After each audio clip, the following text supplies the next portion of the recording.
Ambe recording studio आमी। पूरा भोजपुरी उनका दिलों में बसावनी बाबू आवाज में चिन्होता। पूरा भोजपुरी उनका दिलों में बसावनी खेसारी लाल का चेला हो खेसारी लेखा गावनी।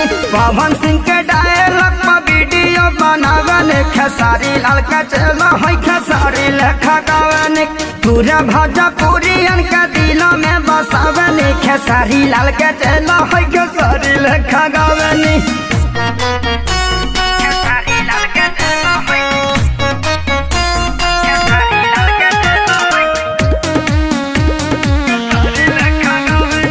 Presented by Fast Music।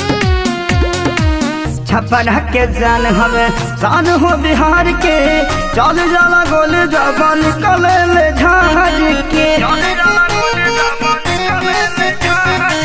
छप्पन के जान हमें शान हो बिहार के चल जाला गोली जबान कले ले झाड़ के।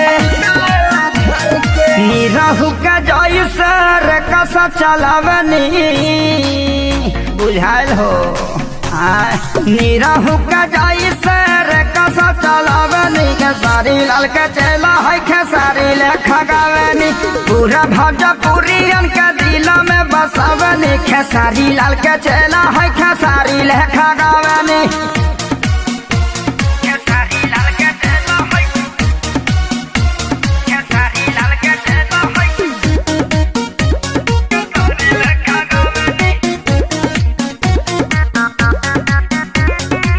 कम पड़ जाए कुछ करी का बड़ाई भैया खेसारी जैसा कमर का हिलाई।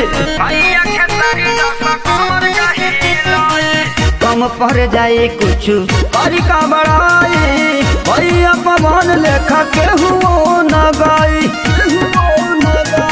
इरशाद बेदार दिशा गाना लिखवावनी बड़ा बढ़िया गाना लिखले बड़े बाबू। विकास बिहारी से म्यूजिक बनावाने काकू हमार नाम हो खेसारी लेखा गावनी। पूरा भोजपुरी उनका दिलों में बसावनी खेसारी लाल का चेला हो खेसारी लेखा गावनी।